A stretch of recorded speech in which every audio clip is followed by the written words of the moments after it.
teman-teman. Di video kali ini kita akan masuk ke Advanced Market Structure ya, masih di chapter Method Mastery untuk subchapter Market Structure.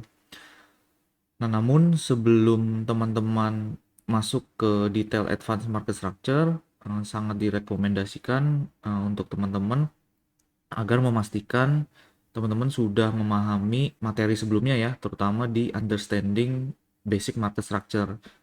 Dan juga direkomendasikan agar teman-teman sempatkan atau luangkan waktu terlebih dahulu untuk latihan dan exercise beberapa saat bagaimana caranya mapping dan juga identifikasi basic market structure. Nah, kenapa? Karena khawatirnya apabila teman-teman terburu-buru masuk ke advanced market structure tanpa lebih dahulu benar-benar memahami basic market structure secara lebih mendalam dan juga latihan untuk beberapa waktu terlebih dahulu. Nah, khawatirnya nanti teman-teman yang pemahamannya akan menjadi tercampur aduk. Nah, jadi sangat direkomendasikan sekali lagi teman-teman pastikan sudah memahami dan juga sempatkan waktu untuk latihan yang basic market structure dulu ya. Nah, selanjutnya teman-teman bisa masuk ke detail advanced market structure yang akan saya bahas di video kali ini. Oke. Nah, sebelum kita masuk ke detailnya, saya ingin memberikan sedikit reminder dulu kepada teman-teman semua ya. Nah, seperti yang teman-teman bisa lihat di sini, everyone will look at the market differently. Just focus on which makes more sense to you. Nah, jadi maksudnya apa? Pada dasarnya semua trader, semua orang akan melihat market atau pasar ini secara berbeda ya. Nah, walaupun di Trade Wisdom kita akan menggunakan beberapa standar yang kita sederhanakan supaya semuanya bisa memiliki pedoman dasar yang serupa. Nah, untuk mempermudah proses pembelajaran, nah cuman saya tetap ingin remind kembali kepada teman-teman semua, selalu ingat di pasar ini setiap orang akan melihat pasar dengan perspektif yang bervariasi ya. Nah, jadi kita tidak lagi perlu untuk membingungkan mana yang pendekatan paling benar ataupun mana pendekatan yang kurang benar. Nah, kenapa? Karena pada akhirnya semua akan kembali ke preferensi masing-masing ya, kembali ke diri kita masing-masing juga sebagai seorang trader. Nah, yang penting kita sudah memiliki suatu pedoman dasar dan kita bisa pergunakan secara konsisten dan disiplin. Nah, supaya aktivitas dan rutinitas trading kita juga tentunya diharapkan bisa berjalan secara disiplin dan juga konsisten. Nah, itu yang merupakan hal terpenting di dalam trading ya. Jadi nggak perlu lagi membingungkan apa yang digunakan oleh trader lain karena mungkin itu menjadi preferensi atau seleranya. Nah, kita cukup fokus dengan pendekatan mana yang makes more sense to us. Oke. Nah, kenapa? Karena pada umumnya termasuk di dalam identifikasi atau mapping market structure sendiri ya, ini akan ada beragam cara atau banyak variasi untuk menginterpretasikan market structure. Nah, tentunya di dalam market itu sendiri tidak ada cara yang paling benar atau salah untuk melakukan hal ini. Nah, kenapa? Artinya tidak ada aturan pasti di luar sana. Bagaimana caranya menentukan mana yang sebenarnya merupakan swing point yang benar-benar valid atau tidak. Nah, setiap trader tentunya akan memiliki preferensi dan aturan tersendiri. Nah, ada saja trader yang mungkin menggunakan pendekatan yang agresif ya. Mereka melihat struktur dengan satu candle counter trend pullback aja itu sudah diidentifikasi atau mereka pergunakan sebagai swing point yang major. Nah, tetapi ada juga mungkin trader yang menggunakan pendekatan yang lebih konservatif. Misalnya melihat struktur dengan formasi pullback lebih dari satu candle atau banyak candle misalnya. Nah, jadi semuanya akan kembali ke preferensi dan aturan masing-masing ya, teman-teman. Nah, jadi setiap perbedaan pendekatan atau variasi yang ada, ini sebenarnya hanya akan berdampak pada tingkat sensitivitas pembacaan perubahan market structure saja. Nah, jadi teman-teman yang menggunakan pendekatan yang agresif, misalnya melihat struktur swing majornya cukup dengan formasi satu candle counter trend pullback. Nah, artinya mereka bisa saja mendapatkan situasi di mana identifikasi perubahan market structure mereka jauh lebih sensitif dibandingkan pendekatan teman-teman yang menunggu struktur pullback dengan formasi counter trend candle lebih dari satu misalnya. Nah, which is perbedaan tersebut hanya berdampak pada apakah sensitivitas perubahan market structure yang diidentifikasi ini sifatnya lebih awal atau belakangan. Nah, namun yang perlu diperhatikan ya, tidak selalu identifikasi perubahan market structure yang lebih awal atau lebih sensitif ini akan lebih valid. Nah, karena pada kenyataannya bisa saja identifikasi perubahan market structure yang lebih sensitif atau lebih awal tadi pada suatu waktu hanya merupakan sinyal palsu dan bukan merupakan sinyal perubahan market structure yang sebenarnya.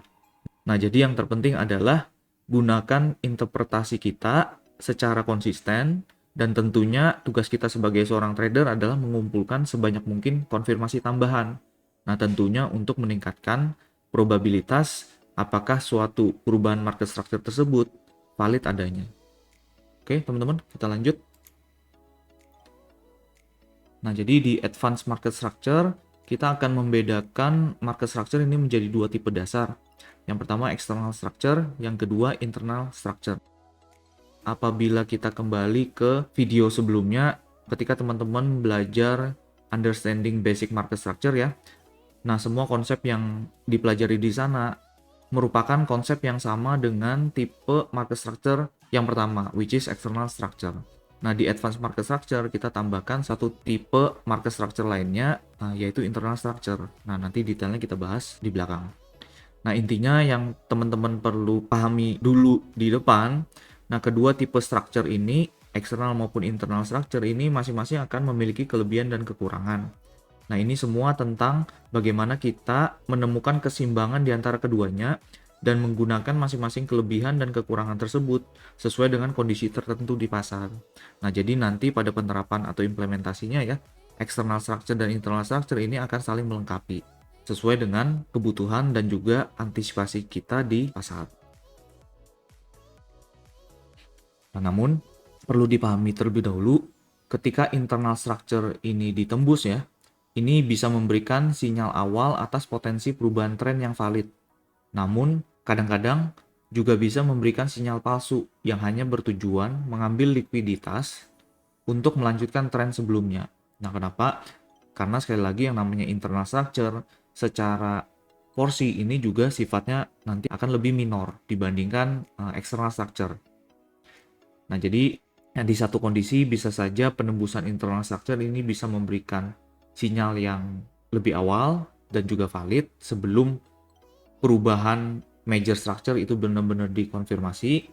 Namun karena kita tahu secara nature internal structure ini sifatnya minor dibandingkan external structure, nah bisa juga sinyal yang diberikan ini sifatnya hanya merupakan bagian dari manipulasi likuiditas untuk melanjutkan tren yang dibentuk oleh external structure.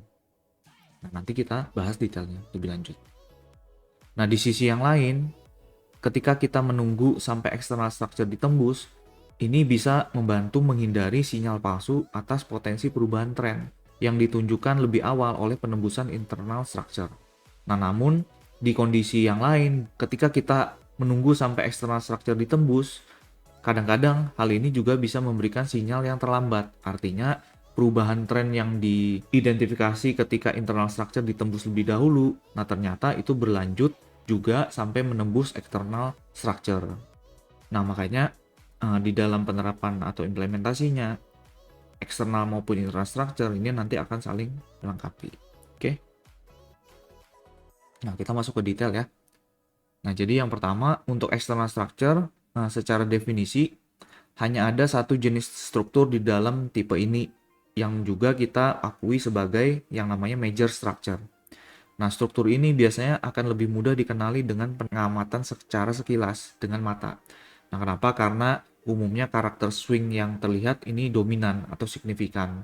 Nah, jadi dengan pengamatan sekilas saja, kita sudah bisa melihat suatu structure itu tergolong sebagai major atau external structure. Nah, untuk keseragaman dalam pengenalannya, di Trade Wisdom kita menggunakan aturan standar minimum dengan 4 counter trend atau 4 city candle. Nah, yang sebelumnya sudah kita bahas di Understanding Basic Market Structure.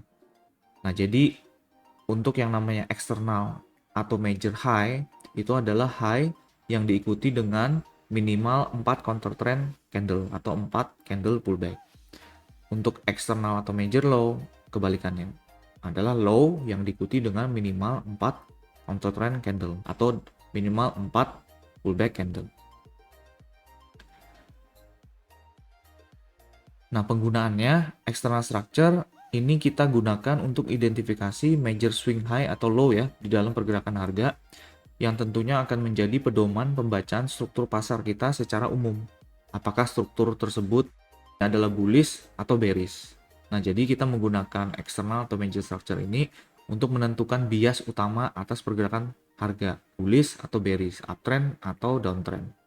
Nah, seperti yang sebelumnya telah kita pelajari, swing high adalah titik tertinggi yang berhasil menyebabkan swing low. Dan swing low adalah titik terendah yang berhasil menyebabkan swing high. Nanti kita lihat detailnya di framework ya. Nah, sementara semua struktur yang berada di antara eksternal atau major swing high dan swing low yang sudah kita identifikasi, ini akan menjadi yang namanya internal structure.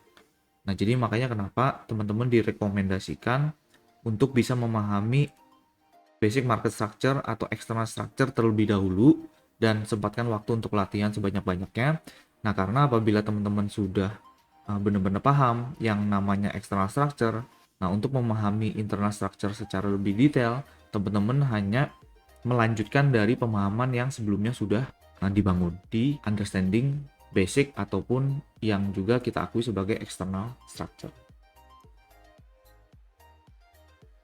Nah, secara kerangka, teman-teman bisa bedakan seperti yang ditampilkan di sini. Untuk external structure kita pergunakan bullet icon yang warna biru ya. Sementara untuk internal structure kita menggunakan bullet icon yang warna abu-abu atau gray. Nah, jadi ketika harga bergerak naik membentuk suatu swing high, ketika kita bisa melihat ada minimum 4 counter trend candle pullback, nah artinya structure tersebut kita kategorikan sebagai external atau major structure-nya, which is dalam kerangka ini atau dalam contoh ini merupakan external atau major high. Harga pullback dengan minimum 4 counter trend candle pullback membentuk suatu low yang belum terkonfirmasi sampai harga berhasil menembus high sebelumnya. Nah, ketika harga berhasil menembus high sebelumnya, maka eksternal atau major low terkonfirmasi.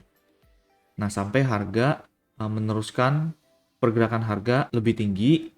Nah, sampai suatu waktu ketika kita bisa mengidentifikasi adanya pergerakan pullback dengan minimal 4 counter trend candle lagi. Nah, eksternal atau major high yang baru terkonfirmasi. Oke. Nah, sementara untuk yang namanya internal structure secara framework teman-teman bisa lihat semua yang berada di antara major high atau external high dan external low atau major low itulah yang kita kategorikan sebagai internal structure.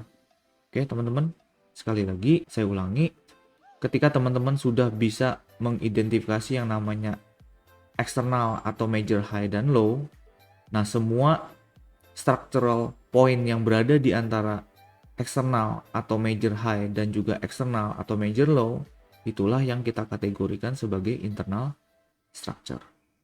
Nah, detailnya akan kita bahas satu persatu.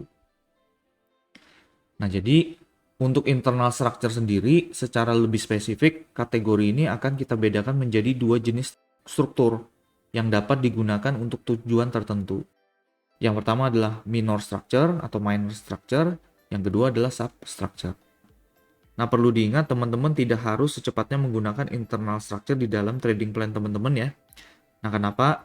Nah, karena terutama di tahap awal, teman-teman bisa saja fokus dulu dengan penguasaan external structure atau major structure dulu. Nah, sebelum teman-teman menambahkan pemahaman tentang internal structure. Nah, karena pada praktek atau implementasinya, internal structure ini bisa digunakan sebagai komponen tambahan untuk melengkapi pemahaman teman-teman ke level yang lebih detail atau lebih dalam atas identifikasi market structure-nya. Sebagai reminder, pastikan teman-teman sudah menguasai identifikasi external structure terlebih dahulu sebelum teman-teman masuk ke detail internal structure. Oke. Nah, untuk tipe internal structure yang pertama atau minor structure, nah secara definisi teman-teman bisa pelajari juga di sini. Nah, ketika harga membentuk yang namanya external structure baru, yang umumnya terjadi di dalam impulsive lag ya. Nah, terkadang harga bisa saja membuat pergerakan korektif kecil. Nah, yang biasa kita juga bisa kenal dengan yang namanya small range atau konsolidasi kecil ya. Pause atau harga terhenti sejenak, yang biasanya juga bisa terlihat adanya formasi inside bar. Nah, inside bar ini adalah candlestick yang range high low-nya berada di dalam range high low candle sebelumnya. Nah, untuk teknisnya, ke depan kita juga akan bahas lebih lanjut. Nah, yang tentunya pergerakan korektif kecil ini akan tidak signifikan jika kita perhitungkan sebagai eksternal atau major structure yang baru. Nah, makanya kenapa struktur ini kita akui sebagai minor structure, karena pada umumnya minor structure ini tidak memenuhi pedoman minimum 4 counter trend candle pullback yang kita pergunakan ketika mengidentifikasi eksternal atau major structure kita. Nah, jadi secara kerangka atau framework teman-teman bisa lihat lagi di gambar sebelah kanan. Nah, ketika harga bergerak secara impulsif misalnya ke atas ya, membentuk suatu high. Nah, high tersebut akan terkonfirmasi menjadi eksternal atau major high ketika kita bisa melihat ada minimum formasi 4 counter trend candle pullback yang kecenderungannya biasanya juga sifatnya korektif ya. Nah, kemudian harga membentuk suatu low. Low tersebut akan terkonfirmasi menjadi eksternal atau major low yang baru ketika eksternal atau major high sebelumnya ini berhasil ditembus. Nah, harga bergerak impulsif ke atas sampai kita menemukan pergerakan pullback kembali dengan minimum 4 candle counter trend pullback. Nah, di sanalah eksternal atau major high yang baru teridentifikasi. Nah, yang perlu teman-teman pahami, ketika harga bergerak di impulsive lag yang baru, di mana harga bergerak dari eksternal atau major low terkini dan berusaha untuk membentuk eksternal atau major high yang terbaru. Nah, bisa saja di dalam perjalanannya selama impulsive lag tersebut, sejak ketika harga berhasil menembus eksternal high sebelumnya ya.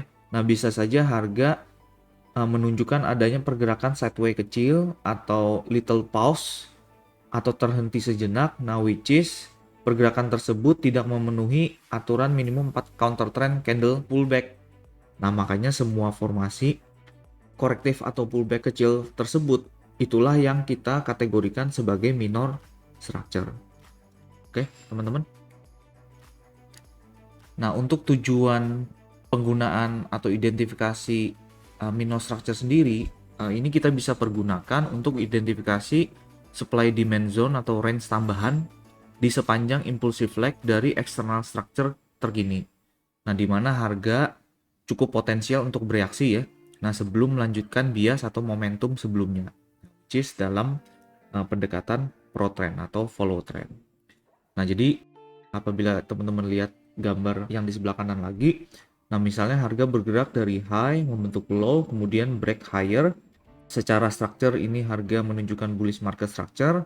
Nah, nanti apabila kedepannya kita sudah belajar bagaimana caranya identifikasi institutional supply demand zone, SD zone yang paling high probable tentunya yang berada di dekat extreme high atau low kita. Di dalam bullish market structure, highest probable demand zone-nya itu nanti akan berada di dekat eksternal atau major low kita. Nah, namun pada kenyataannya nanti harga tidak akan selalu harus kembali pullback sampai ke extreme demand atau supply zone tersebut. Nah, sometimes harga bisa saja misalnya di bullish market structure, harga hanya kembali pullback di demand zone yang berada di sepanjang impulsive lag terkini. Nah, makanya kenapa penting kita juga identifikasi yang namanya minor structure ya. Nah, karena di kondisi tertentu bisa saja harga kembali ke salah satu demand zone yang berada di sepanjang impulsive lag terkini di dalam bullish market structure. Nah, which is semua demand zone tersebut bisa kita identifikasi dengan bantuan minor structure. Nah, jadi contoh misalnya ketika harga break major atau external high sebelumnya, extreme demand zone kita berada di bawah.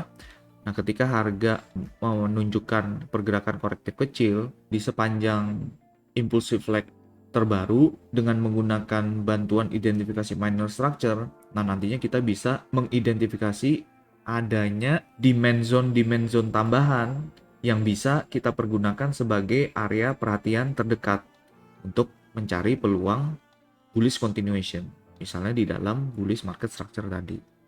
Nah, sementara untuk fungsi atau tujuan penggunaan minor structure yang kedua, nah ketika struktur minor ini ditembus, tetapi ke arah yang berlawanan dari bias external structure, nah akan terbentuk internal supply demand zone atau range sebagai indikasi awal dimulainya corrective leg atau pergerakan pullback dari external structure terkini. Nah, yang dapat digunakan untuk identifikasi internal order flow yang potensial untuk mencari peluang counter trend. Nah, jika teman-teman kembali ke gambar di sebelah kanan, untuk tujuan penggunaan minor structure yang kedua, nah di dalam bullish market structure, ketika teman-teman sudah bisa mengidentifikasi di mana posisi eksternal atau major high dan low terkini, which is yang menjadi trading range kita saat ini ya. Nah, artinya bias kita apabila kita mengantisipasi untuk mencari peluang pro trend atau mengikuti tren yang ada, which is bullish market structure atau bullish trend ya. Nah, tentunya kita akan mencari peluang pro trend untuk peluang buy atau long dari demand zone yang sudah kita identifikasi. Nah, namun bukan berarti di kondisi bullish market structure kita melulu akan mencari peluang buy atau long tersebut. Nah, bisa saja di kondisi tertentu nanti kita kumpulkan evidence dan juga confluence factor-nya ya. Nah, sambil menunggu harga pullback ke area-area perhatian kita untuk mencari bullish continuation. Nah, misalnya di beberapa dimension yang sudah menjadi area perhatian kita bisa menggunakan minor structure untuk mencari peluang counter trend. Nah, kapan peluang tersebut tersedia? Salah satu kondisinya ketika kita mendapati harga berhasil menembus minor structure terdekat ke arah yang berlawanan dari bias yang ditunjukkan oleh eksternal atau major structure saat itu. Nah, which is di gambar ini teman-teman bisa lihat ketika harga mulai menunjukkan adanya pergerakan pullback dari highest high harga saat itu ya. Nah, sampai minor structure terdekat, dalam hal ini minor structure low, itu ditembus. Nah, artinya harga memberikan konfirmasi kemungkinan pergerakan korektif atau pullback dari bias yang lebih besar ini sedang berjalan atau sedang terjadi. Nah, selama area-area perhatian kita untuk mencari pelanjutan bullish bias belum disentuh, nah kita bisa mencari area-area atau zona supply berdasarkan penembusan minor structure tadi sebagai area perhatian terdekat kita untuk mencari peluang counter trend sell atau short untuk mengantisipasi kemungkinan pergerakan pullback yang lebih dalam sampai harga berhasil kembali ke zona-zona demand yang menjadi perhatian kita untuk nantinya mencari peluang bullish continuation atau pro trend. Nah, itu fungsi atau kegunaan minor structure yang kedua ya. Nah, jadi secara summary singkat, tujuan penggunaan minor structure yang pertama itu untuk identifikasi supply demand zone tambahan di sepanjang impulsive leg terkini. Yang kedua juga kita bisa pergunakan ketika minor structure tersebut ditembus ke arah yang berlawanan dari bias external structure kita. Nah, kita bisa pergunakan supply atau demand zone yang terbentuk sejak penembusan minor structure tersebut untuk mencari peluang counter trend. Oke. Lanjut. Nah, untuk tipe internal structure yang kedua adalah substructure. Nah, secara definisi, substructure ini merupakan jenis struktur terkecil jika dibandingkan dengan major ataupun minor structure ya. Dan tidak ada batasan spesifik seberapa banyak formasi candle counter trend yang harus dicakup. Namun seringkali struktur ini hanya merupakan bagian dari pergerakan kompleks pullback atau corrective leg dari struktur yang lebih besar dan tidak berarti signifikan. Nah, jadi secara mayoritas memang substructure ini tidak akan berarti signifikan ya, teman-teman. Nah, kenapa? Karena pada dasarnya substructure ini merupakan struktur terkecil yang berada di antara major structure high dan low ataupun di antara minor structure high dan low. Nah, contohnya seperti apa? Untuk mempermudah pemahaman, teman-teman bisa lihat gambar di sebelah kanan. Nah, jadi misalnya ketika teman-teman sudah bisa identifikasi yang namanya eksternal atau major high dan low ya, dengan bantuan bullet icon yang warna biru dengan aturan 4 counter trend candle pullback. Nah, ketika eksternal atau major high dan low-nya sudah diidentifikasi, semua struktur internal yang berada di antara high dan low terbaru sebelumnya kita kenal dengan kategori minor structure, atau yang digambar teman-teman bisa lihat struktur dengan bullet icon warna abu-abu. Nah, sementara yang kita kategorikan sebagai internal structure jenis yang kedua atau substructure ini adalah semua structure yang berada di antara struktur yang lebih besar, baik itu eksternal atau major ataupun internal atau minor. Nah, contoh di sini di antara major high dan major low, dan juga selama harga masih berada di antara minor high dan low juga. Nah, semua struktur yang berada di dalamnya itulah yang kita kategorikan sebagai substructure. Nah, makanya kenapa sebagian besar waktu substructure ini sifatnya tidak berarti signifikan, karena pada umumnya struktur ini hanyalah merupakan bagian dari kompleks pullback dari struktur yang lebih besar. Oke. Nah, jika demikian, kenapa kita masih perlu memahami bagaimana caranya identifikasi substructure? Nah, karena secara utilisasi memang sebagian besar waktu struktur ini bisa saja kita abaikan karena sifatnya yang tidak berarti signifikan ya. Nah, namun ketika harga berada di dalam area perhatian penting dari time frame yang lebih besar atau lebih tinggi, nah dengan tambahan konfirmasi tertentu, jadi ada beberapa kriteria tertentu yang bisa kita pergunakan sebagai tambahan konfirmasi ya. Nah, substructure ini bisa saja kita pergunakan untuk pendekatan entry yang lebih agresif. Nah, maksudnya apa? Contohnya gambar yang di sebelah kanan. Nah, nanti ada kondisi tertentu di mana ketika harga bergerak masuk ke area perhatian atau point of interest dari time frame yang lebih besar atau higher time frame. Nah, ketika kita menggunakan pendekatan entry yang lebih agresif, bisa saja kita menggunakan proses transisi atau shifting substructure sebagai entry trigger yang lebih awal atau lebih agresif. Nah, jadi walaupun secara eksternal atau major dan juga minor structure-nya harga belum menunjukkan adanya proses shifting ya, misalnya dari bullish menjadi bearish sebagai entry trigger. Nah, cukup dengan transisi atau shifting di substructure-nya sendiri, nah itu bisa menjadi entry trigger yang lebih awal. Nah, namun kembali lagi karena secara sifatnya yang pada umumnya tidak berarti signifikan, nah tentunya ada beberapa requirement dan juga kriteria tertentu yang bisa menjadi tambahan konfirmasi bahwa shifting atau transisi substructure tersebut valid untuk kita pergunakan sebagai entry trigger yang lebih awal. Nah, karena di kemudian hari kita akan bahas lebih detail, teman-teman jangan bingung dulu ya di sini ya. Nah, nanti setelah ini kita akan masuk ke framework atau kerangka yang lebih detail lagi untuk melihat bagaimana caranya membedakan eksternal atau major dengan minor dan juga substructure secara lebih mendalam. Oke, teman-teman.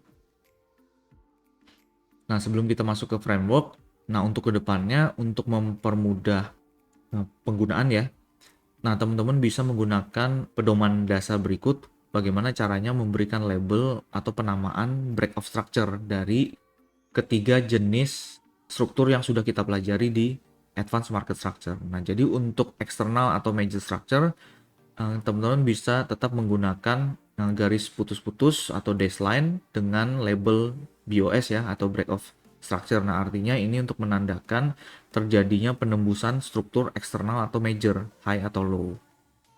Nah, sementara untuk internal atau minor structure-nya, nah jika minor structure high low tersebut ditembus, nah teman-teman juga bisa tetap menggunakan garis putus-putus atau dashed line tadi, cukup dengan diberikan label yang berbeda dengan ditambahkan inisial M kecil di depan BOS-nya. Jadi untuk minor break of structure kita bisa menggunakan MBOS.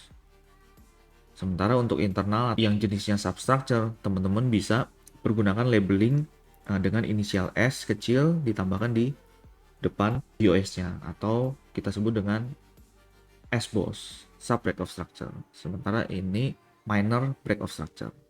Nah, sebagai alternatif di struktur harga tertentu bisa jadi karena strukturnya terlalu kecil ya dengan menggunakan labeling sampai 4 huruf. Nah, terkadang ini masih bisa terlalu panjang. Nah, di suatu kondisi kita bisa persingkat lagi labelingnya untuk minor break of structure ini menggunakan MB. M kecil dan juga B besar untuk mewakili minor break of structure. Untuk SBOS-nya kita bisa singkat dengan SB atau sub break of structure. Oke. Nah, untuk saya personal, saya lebih sering menggunakan BOS untuk major break of structure atau external break of structure, sementara untuk minor dan subnya saya menggunakan MB dan juga SB. Nah, sebagai alternatif, apabila teman-teman ingin menggunakan labeling yang lebih simple lagi ya, supaya chartnya mungkin bisa lebih bersih lagi, nah tanpa memberikan labeling yang berbeda-beda untuk setiap jenis strukturnya. Nah, teman-teman bisa pergunakan alternatif yang ketiga, which is untuk eksternal atau major break of structure bisa menggunakan garis solid tanpa label apa-apa.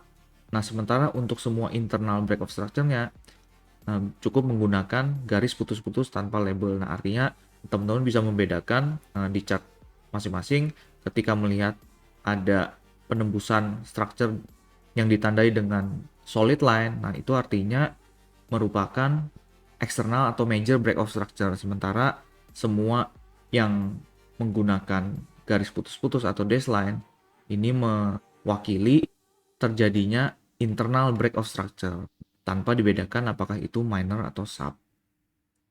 Oke ya. Nah, selanjutnya untuk mempermudah pemahaman secara lebih mendalam, kita akan masuk ke framework yang lebih detail. Nah, di sana kita akan bahas kembali perbedaan secara lebih detail antara eksternal dan juga internal structure.